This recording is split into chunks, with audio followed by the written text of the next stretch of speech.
welcome to Baking with Jay plus Dan. I'm Jay. I'm Dan. And today we are making cranberry coffee cake. Oh, it's the cranberry jubilee with every type of cranberry imaginable.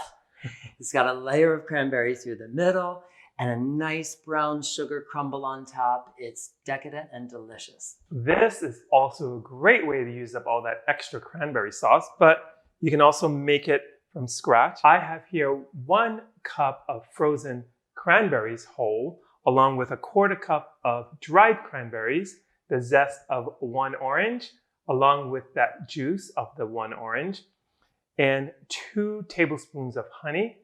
What you want to do is put that in a heavy bottom saucepan and bring it to a boil, medium heat, for about 15 minutes until it thickens. And then you want to set it aside to make it cool completely. It's the best cranberry relish ever. I think the orange zest is what makes it so Yeah, it makes it pop. bright. Now, the topping, the streusel topping, you could also make this in advance. It's 2 1/4 cups of all-purpose flour. We have 1 1/2 sticks of unsalted butter. That's at room temperature. Then 3/4 cups of light brown sugar. Throw in a little bit of cinnamon. You want 2 1/4 teaspoons of cinnamon to punch it up, and a teaspoon of salt.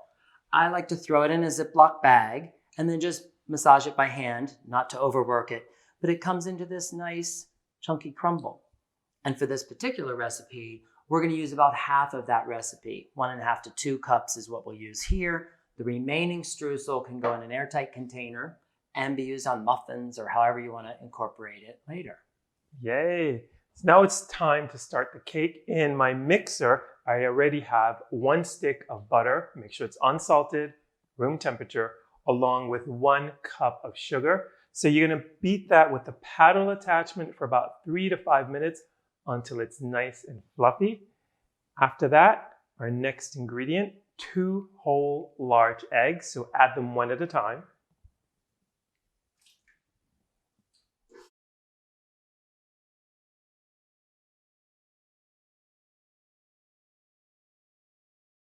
Our butter, eggs, and sugar mixture have been mixing. Now it's time to add the next ingredient, 1 teaspoon of vanilla extract. Our vanilla is mixed in. I'm going to give it a quick scrape, and then we're going to do the dry ingredients. Okay, so take some all-purpose flour, 2 cups, whisk that together with 1 teaspoon baking powder, 1 teaspoon baking soda, and 1 teaspoon salt. Just remember 1, 1, 1. Bring that together.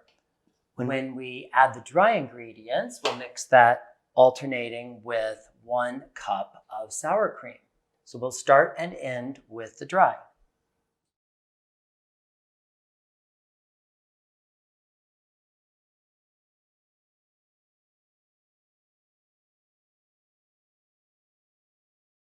Now it's time to fill the pan.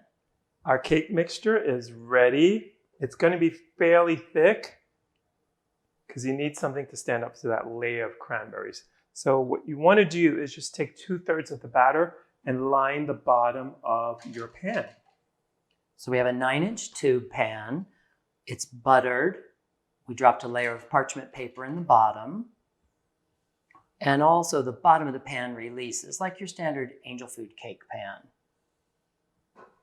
So after you have 2/3, just take a little spatula and just even out so that the bottom of the pan is fully covered.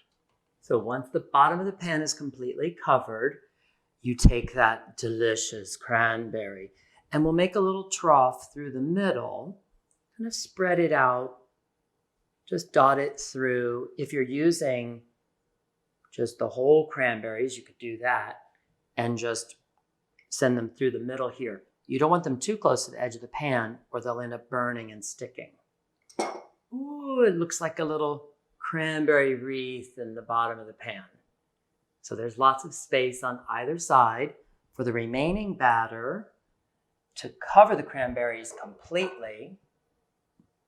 Yeah, so you just want to use the remaining batter, as Dan said, and just cover that area where you see any of the exposed cranberry ring. Now smooth the batter over the cranberries just to conceal that. Little surprise inside. Now that the cake batter is nice and even, it's time to put the remaining ingredient, the streusel. So just have a big spoon and just generously start to sprinkle that over the top of the batter. I always wondered why I loved streusel so much. And then I found out because it was butter and brown sugar. It goes with everything. So once that's completely covered, it takes at least 1 cup. You could go a little heavier on this if you're like me and you like extra streusel. Yeah.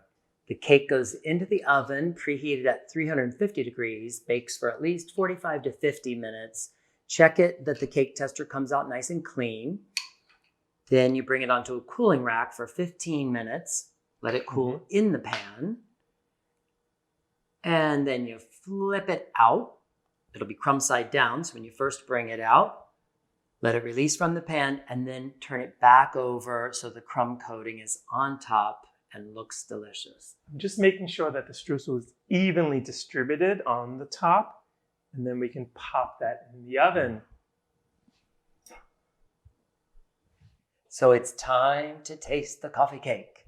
And I like to finish it off with a little bit of a glaze. In this case, I use 1 cup of powdered sugar, 2 tablespoons of milk, and 1 tablespoon of softened butter, and just pour that over the finished cake. Or if you want to do it even simpler, just dust it with plain powdered sugar. Oh, we've got some floating cranberries in there. This one's for you. Yeah, you can see that swirl.